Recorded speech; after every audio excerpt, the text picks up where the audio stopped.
오늘날 우리는 신앙생활할 때 정상적인 가정생활, 직장생활 하면서 주님을 섬깁니다.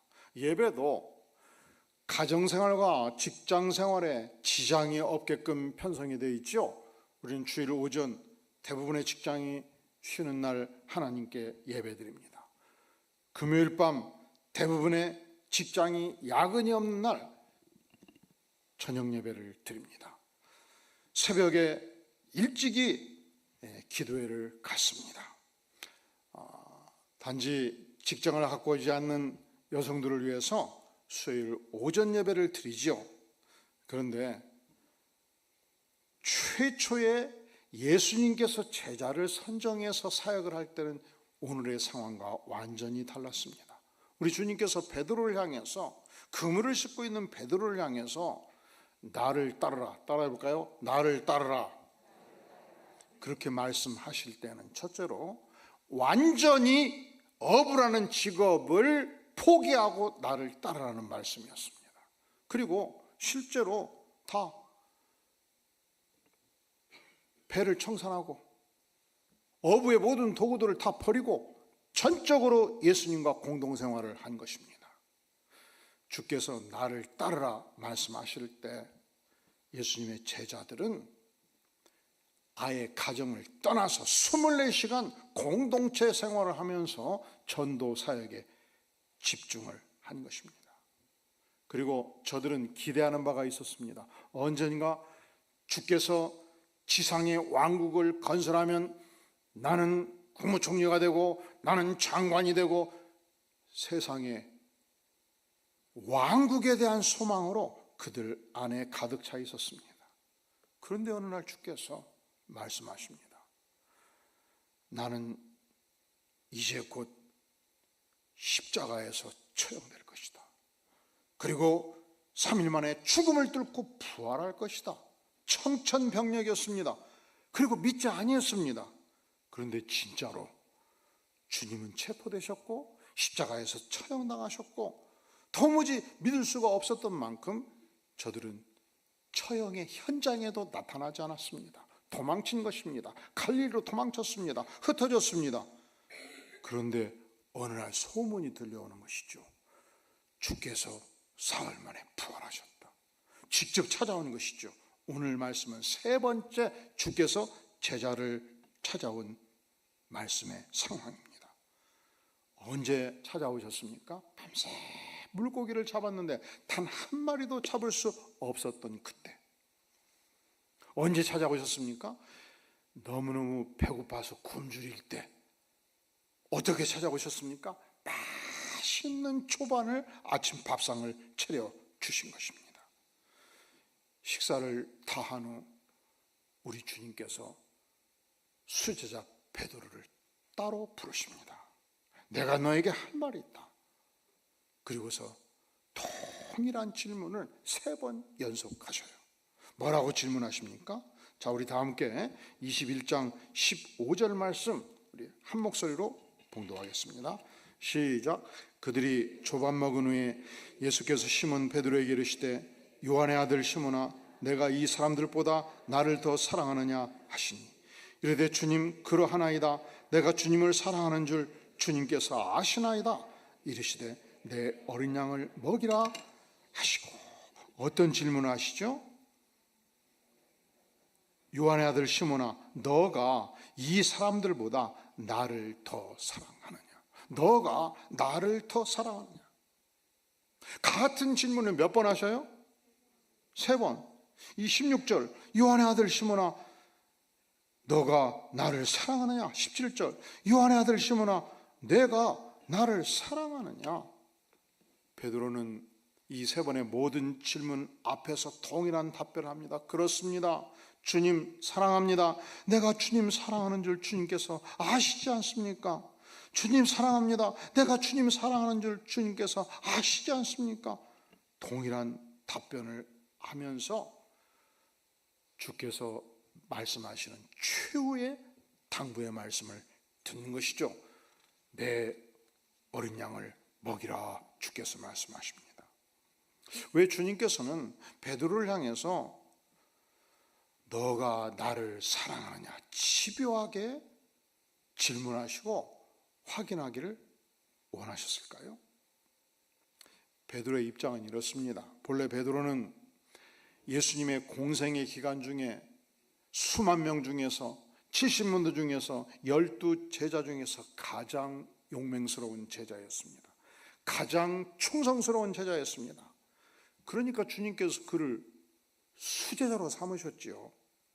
그런데 어느 날부터 주께서 경고의 말씀을 하시기 시작합니다. 너희 중에 누군가 나를 은전 몇 푼 받고 팔리라. 내가 팔리면 십자가에서 못 박혀서 죽게 되리라. 그러면 제자들은 문제가 생겨요. 왜냐하면 내가 예수님을 따르지 않았으면 물고기를 잡을 때 선박을 가지고 있었으니까 하루에 20만 원도 벌고 100만 원도 벌고 한 달이면 300만 원도 벌고 1000만 원도 벌고, 그런데 지난 3년간 공쳤잖아요. 그리고 자식들 마누라 다 떼놓고서 지금 예수님께 올인한 거예요. 전력 투구 한 거예요. 그런데 우리 중에 누군가 배신을 한다. 말이 안 되잖아요. 그리고 갑자기 십자가에서 죽으신다. 말이 안 되잖아요. 그러면 우리는 뭐 됩니까? 주님 그러시면 안 되지요. 그런데 또 말씀하시기를 오늘 밤에 너희가 다 나를 버리리라. 마태복음 26장 31절에서 말씀합니다. 그때 베드로는 분기탱천했습니다. 절대로 그럴 수 없다고 생각했습니다. 주님, 나 베드로는 다릅니다. 모두가 주님을 배신한다 할지라도 나 베드로는 결코 주님을 배신하지 않겠습니다. 절대적으로 주님께 충성하겠습니다. 충성을 그가 맹세합니다. 누가복음 22장 33절에 보면 베드로가 이렇게 말해요. 주님, 내가 주께서 감옥에 가시면 나도 감옥까지 가겠습니다. 주께서 처형 당하시면 나도 마지막까지 처형 당하는 데까지 따라가겠습니다. 그러니까 베드로는 예수님을 따를 때 자신만만했고 정정당당했고 오만하고 교만하리만큼 자신을 믿고 있었습니다. 그리고서 그날 밤 주님은 체포되셨고 신문 받으셨습니다.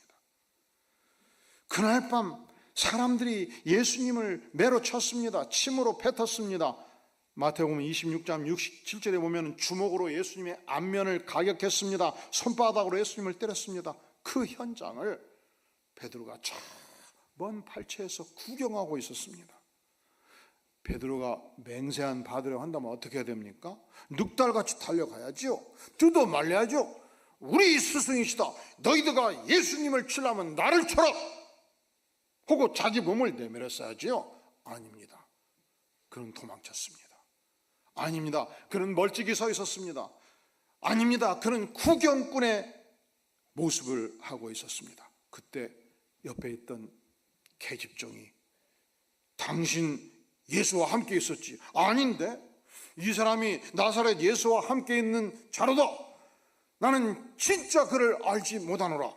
너의 말이 갈릴리 말씨구나. 진실로 예수 도당이로다. 진짜 아니라니까. 그러니까 예수님이 가장 고통당하는 그 현장에 베드로는 예수님을 몇 번 부인했죠? 3번 부인했잖아요.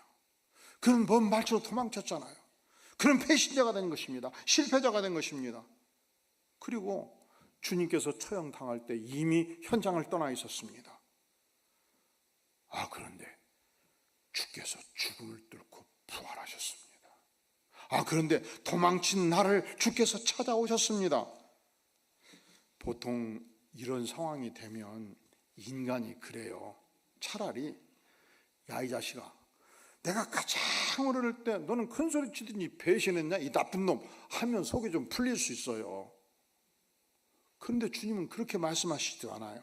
이미 베드로는 병든 자였습니다. 영적으로 깊이 병든 자였습니다. 실패자였습니다. 배신자였습니다. 예수님 앞에 설 수 있는 면목이 전혀 없는 자였습니다. 그의 자신감, 그의 용기, 그의 믿음, 수제자로서의 모든 자부심이 산산조각 난 상태였습니다. 이 상태를 믿음이 파산한 자라고 말할 수 있죠. 마음 깊이 절망감이 있었습니다. 그때 주께서 나타나셨어요. 그때 주께서 맛있는 조반을 차려주셨어요. 그때 주께서 사랑의 눈동자로 베드로를 바라보면서, 용서의 눈동자로 베드로를 바라보면서 너가 아직도 나를 사랑하느냐 물은 것입니다. 그러니까 이 질문이 담긴 중요한 메시지가 있는 것이죠.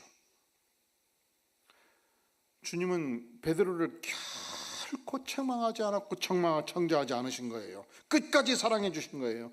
이 표현을 통해서, 이 질문을 통해서 주께서 베드로에게 용기를 주신 것입니다. 믿음을 주신 것입니다. 베드로는 상처를 딛고 일어섰습니다. 실패와 배신감과 절망을 딛고 일어선 것입니다. 그 영혼이 치유를 받은 것입니다. 아, 그렇구나. 주님은 여전히 배신자인 나를 사랑하시는구나. 아, 그렇구나. 주님은 진실로 부활하셨구나. 아, 그렇구나. 여전히 주께서 나를 사랑하시고 나에게 사명을 주시는구나. 새로운 사랑으로 불타올랐습니다. 다시는 과거의 실패, 절망을 안고 씨름할 이유가 없었습니다.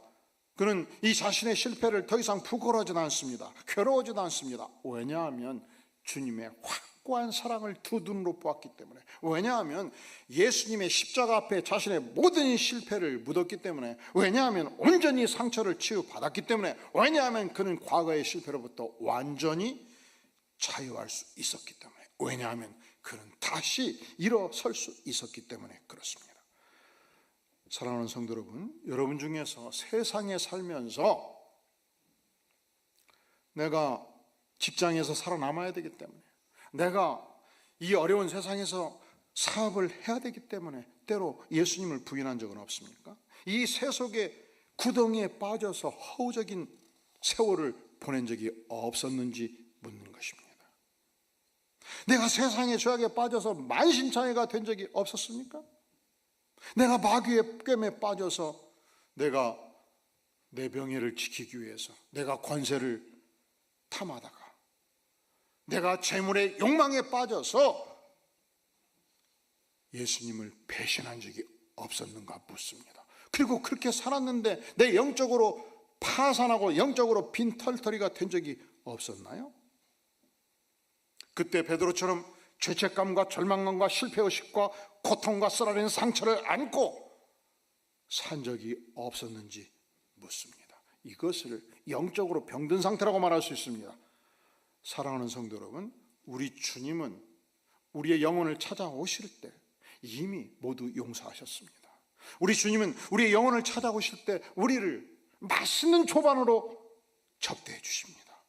사랑의 눈동자로 바라보십니다. 그리고 묻습니다. 너가 나를 사랑하느냐? 그렇죠. 우리가 어떻게 주님을 떠날 수 있겠습니까? 우리가 어떻게 주님을 사랑하지 않을 수 있겠습니까? 십자가에 죽기까지 내 인생의 모든 죄를 말살시키신 주님 앞에서 우리가 어떻게 다른 대답을 할 수 있겠습니까? 놀랍게도 이 질문 속에 완전한 용서가 있고, 이 질문 속에 우리를 치유하는, 우리를 회복시키는 영적인 능력이 있다는 사실입니다. 주님께서 배신자 베드로를 향해서 너가 나를 사랑하느냐 질문할 때 첫째로 그 안에 주께서 기대하십니다. 온전한 치유, 온전한 회복을 기대하십니다. 두 번째, 이 질문을 통해서 우리 주님께서는 우리에게 위대한 사명을 주십니다. 어떤 사명을 주십니까? 한번 따라해 볼까요? 내 어린 양을 먹이라, 내 양을 치라, 내 양을 먹이라. 다 같은 말씀이에요. 진정 예수님을 사랑한다면 영혼을 목양하라 말씀하시는 것이죠. 이 양치기가 우리는 얼마나 어려운지 잘 몰라요. 과거에 우리 어르신 농사를 많이 지었잖아요. 그런데 농사 짓는다는 것이 무엇입니까? 밭농사하고 논농사하는 거예요. 요즘 논농사는 너무 쉬워요. 옛날하고 완전히 달라요. 저희 장인어른이 농사 짓는 걸 보니까 아주 쉬워요. 모내기철 되면 어이 그 모내기로 언제 올란가? 그래요, 다음 주 화요일 기계 가지고 와. 그러면 기계가 쫙 모내기 끝내버려.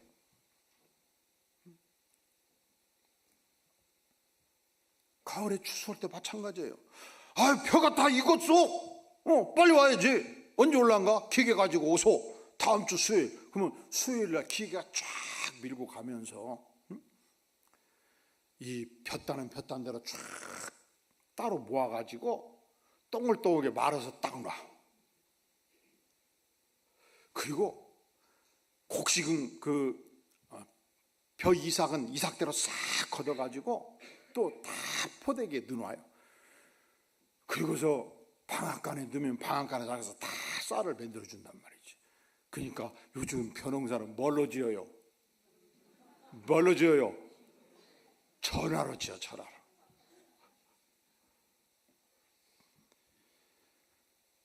양치기는 달라요. 팔레스타인 지역에서는 목초지가 많았던 만큼 양을 많이 쳤습니다. 야곱이 외삼촌 라반 댁에 갔을 때 목동의 역할을 하고 있었습니다. 그가 창세기 31장 40절에서 이런 고백을 합니다. 내가 이와 같이 낮에는 더위를 무릅쓰고 밤에는 추위를 당하며 눈붙일 겨를도 없이 지내었나이다. 낮에는 그 더운 테라스에 양떼들을 돌봅니다. 밤에는 혹시 맹수들이 올까 봐서 옷 하나 걸쳐 입고 나의 사랑하는 양떼들을 지켜줍니다. 양은 근시안적입니다. 멀리 보다 못합니다. 양은 코앞에 있는 풀만 뜯어요. 풀을 한참 뜯으면 풀이 없어지죠. 풀뿌리를 뜯습니다. 풀뿌리가 빠지면 흙을 먹기 시작합니다. 그러니까 양을 진실로 사랑하는 부지런한 목동들은 새로운 목초지를 찾아서 푸른 초장을 향하여 양떼들을 인도합니다. 양들은요, 털도 엄청난 속도로 자라가요. 지난주 수요 예배를 드린 분들은 양털 깎아주지 않을 때 얼마나 양들이 괴로워하는지 기억하실 것입니다. 이걸 보기를 원하면 수요 예배 집에 가서 한번 예배 드려 보시기를 바라요. 유튜브에 들어가서 광교 안두에게 치면 뜰 거예요. 그러니까 부지런해야 양털을 깎아주지 않겠습니까? 겨울철이 되면은 겨울에 푸른 초장이 없던 만큼 건초더미를 미리 준비해야 됩니다. 여기서 그치지 않습니다. 시시때때로 맹수들이 양떼들을 공격할 때가 있습니다. 다윗이 목동이었습니다. 다윗은 사무엘상 17장에서 이런 고백을 남기고 있습니다. 주의 종이 아비의 양을 지킬 때 사자와 곰이 와서 양떼의 새끼를 움키면 내가 따라가서 그 입에서 새끼를 건져내었고 그것이 일어나 나를 해하고자 하면 내가 그 수염을 잡고 그것을 쳐 죽였나이다. 이게 무슨 말씀인지 아셔요? 내가 돌보는 양떼가 100마리가 있었습니다. 그런데 어느 날 사자가 달려오기 시작했습니다. 사자가 이 양떼들을, 소떼들을 혹은 어떤 무리를 공격할 때는 심하게 관찰해요. 저 멀리서 눈을 딱 지켜뜨고 한 마리 한 마리 봐요. 공격할 수 있는 한 마리를 잡기 위해서. 그러면 능력 있고 힘 있는 양을 잡겠습니까? 가장 약한 양을 보겠습니까? 가장 약한 양을 공격하지요. 전속력으로 달려오지요. 달려와서 어린 양, 힘없는 양을 탁 움킬 때 다윗은 어떻게 했는가? 전속력으로 사자를 따라갔습니다. 아가리를 쳤습니다. 그 입에서, 사자의 아가리에서 새끼를 끄집어냈습니다. 그러면 사자가 누구를 공격하겠어요? 다윗을 공격하지 않겠습니까? 그때 다윗이 사자의 수염을 잡고 다시 사자를 공격함으로 쳐 죽였습니다. 무엇을 위해서? 나의 사랑하는 양떼를 보호하기 위해서. 또한 양떼 중에는 걷지 못하는 자도 있었습니다. 허약한 놈도 있었습니다. 다리가 부러진 양도 있었습니다. 때로 다른 양을 괴롭히는 양도 있었습니다. 부지런해서 이 양들을, 허약한 양들을, 공격하는 양들을 다 돌보다 보면 얼마나 고단한 생애를 살겠습니까? 주께서 우리에게 사랑하냐 묻고 영혼을 돌보라 말할 때 이 고통의 세월을 견뎌낼 것을 주께서 말씀하시는 것입니다. 그러면 그렇구나, 양떼를 돌보라, 이것은 정 목사님한테 하시는 말씀이구나, 그렇구나, 열심히 돌보시오, 이런 심정을 여러분 갖고 계시겠죠? 일말의 진실이 있습니다. 우리 목회자들이 열심히 영혼들을 돌보는 역할을 합니다. 그것을 우리에게 사명으로 주셨습니다. 우리 교회 성도들은 대단히 순한 양입니다. 그런데 제가 과거에 지냈던 모든 교회들의 상황을 지켜보면, 사랑하는 성도 여러분, 이 기본적으로 교회 안에 사회에서 해주는 모든 일들이 이루어질 수 있어요.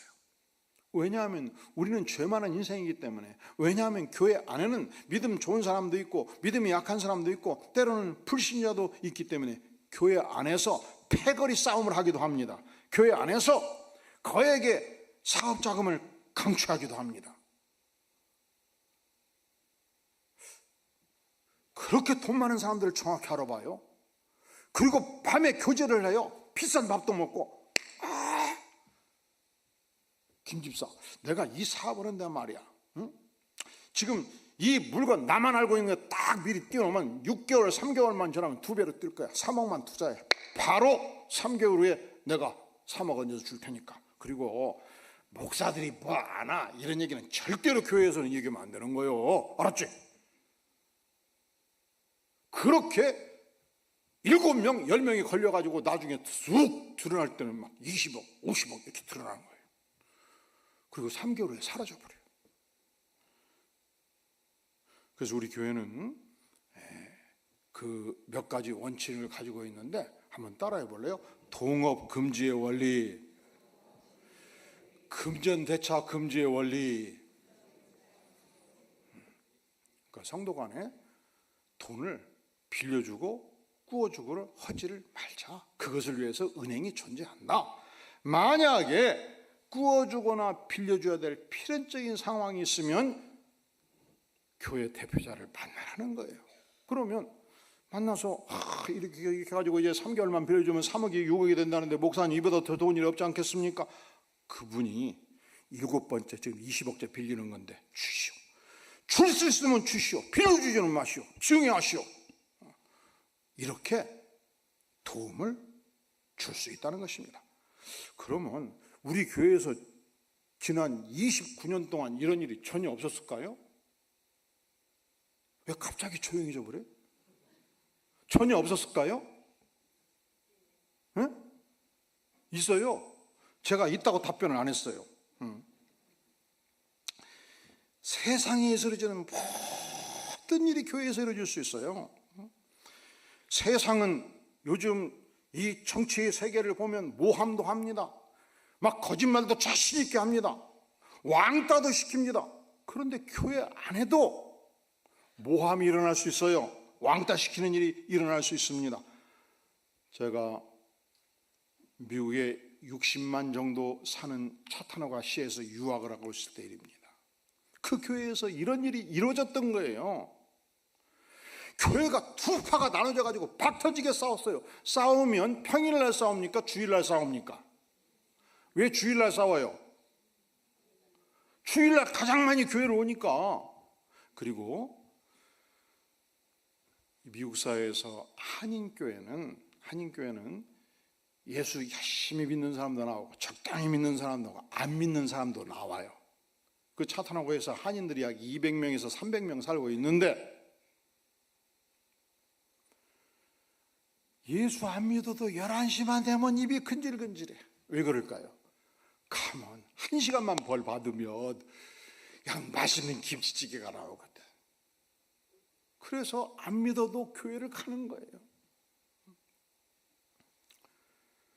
그런데 교회 안에 두 파로 나눠져 가지고 박터지가 싸울 그때에 가장 교회가 부흥했다는 거예요. 가장 성도가 많이 나왔대요. 보통 주말에 사업하는 분들이 있습니다. 큰 트럭을 다 가지고 다니면서 그 안에 옷을 막 3,000벌씩 넣어갖고 다니면서 토요일날, 일요일날 쉬는 날 막 좌판을 열어놓고 판매를 하는 그런 사람들이 주일 새벽이면 다시 와버려. 왜? 우리 파에 내가 도움을 줘야 되니까. 그런데 이 교회에 태권도 사범이 드디어 출입하기 시작을 한 거예요. 미국에서 태권도 사범은 큰 행사가 있을 때 시장 옆에 앉아요. 왜? 태권도 사범이 자기가 훈련했던 경찰관들 30명 동원해가지고 막 공중에 3m, 5m, 10m 막 날아가지고 이 판때기 25개를 막 치면서 내려올 때 막, 그리고서 쫙 착지할 때 그냥 수천 명의 백성들이 박수갈채하고 이 쇼를 보여주는데 최고의 능력을 발휘하니까 큰 대회가 있으면 시장 옆에 태권도 사범이 앉는데 이분이 드디어 교회 생활을 시작한 거예요. 아니, 교회 와서 보니까 뭔 세상 비슷하네. 그리고 목사님이 보니까 얼굴이 착하게 생겼는데 어떻게 목사님을 패거리로 태양을 하냐. 그래서 태양하는 패거리에 수장되는 안수집사를 딱 옆방으로 부른 거예요. 당신 말이야, 나 누군지 알지? 사범이야, 사범. 조심해. 그 순진한 목사 괴롭히고 말이야. 알았지? 하면서 그냥 권총을 딱 빼가지고 이마에 딱 대면서 철카닥 한번 거야, 철카닥. 이 사건이 차탄호가시 전체에 대서특필돼가지고 한인교회가 모욕을 당한 적이 있었어요. 이게 살인 미수죄 아니에요. 협박죄. 그러니까 교회 안에도 세상에서 이루어지는 모든 일들이 다 이루어질 수 있단 말이죠. 온갖 마귀가 휘젓고 다닐 수 있고 유혹할 수 있고 함정을 팔 수 있습니다. 뿐만 아니라 거짓말을 취해서 모함하기 시작하면 여기저기서 뒤숭생숭한 소문이 날 수도 있지 않겠습니까? 그래서 우리 주님께서는 목회자에게 열심히 하나님의 말씀으로 목양하라고 명하신 거예요. 두 번째, 우리 주님께서는 이 말씀을 하실 때 목회자는 극히 일부입니다. 믿는 백성들을 향해서 요청하시는 것입니다. 오늘이 스승의 날입니다. 유치부, 초등부, 주일학교 선생님들 대단히 수고 많았습니다. 청소년부 선생님들 대단히 수고 많았습니다. 영유아부 그리고 청년부 선생님들 대단히 수고 많았습니다. 왜냐하면 주께서 맡겨주신 영혼을 향해서 내 양을 먹이라 말씀하시니 그 말씀을 먹이느라고 얼마나 수고가 많았습니까? 또한 이 교회의 팀장 되신 분들, 소그룹에 이끌어가는 목자 되신 분들 목양하느라고 얼마나 수고가 많았습니까?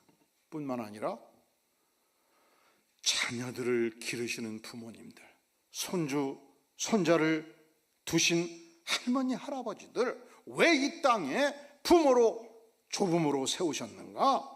맡겨주신 영혼을 향해서 내 어린 양을 먹이라, 이 말씀에 순종하라고 그 직분을 허락해 주신 것입니다. 한번 따라해 볼까요? 나의 어린 양을 먹이라, 내 양을 치라, 내 양을 먹이라.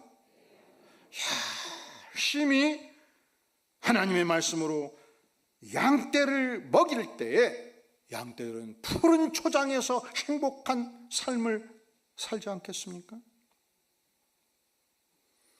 사랑하는 성도 여러분, 여러분의 함께하는 주변의 영혼들을 살펴보시기를 바랍니다. 여러분이 직장에서, 여러분이 사회에서, 여러분이 교회에서 신앙생활할 때 내가 잠시 손을 잡아주면 행복을 누릴 영혼들이 얼마나 많습니까? 내가 잠시 위로의 말을 건네면 위로받을 영혼들이 얼마나 많습니까? 내가 작은 선물을 건네면 기뻐할 영혼들이 얼마나 많습니까? 내가 나를 사랑하느냐, 진정 주님을 사랑하면 우리는 영혼의 목자가 되는 축복을 누리게 되는 것입니다. 주님께서 죽음을 뚫고 부활하셨습니다. 베드로를 찾아오셨습니다. 조반을 차려주셨습니다. 그리고 사랑의 눈동자로 바라봐 주셨습니다. 모든 배신의 죄를 용서하셨습니다. 너가 아직도 나를 사랑하느냐? 오직 그 사랑을 확인하십니다. 그때 우리는 영혼의 치유를 받는 것입니다. 그때 우리는 주께서 주시는 위대한 소명을 받고 영혼을 목양하는 삶의 축복을 누리게 되는 것입니다. 이 축복이 여러분의 생애에 넘치기를 주의 이름으로 축원합니다. 기도하겠습니다. 주님, 그렇습니다. 죄 많은 인생입니다. 연약한 인생입니다. 주께서 믿어주시고 목양의 축복을 주시니 우리가 순종하여 복을 누리기를 구합니다. 예수님의 이름으로 간절히 기도하옵나이다. 아멘.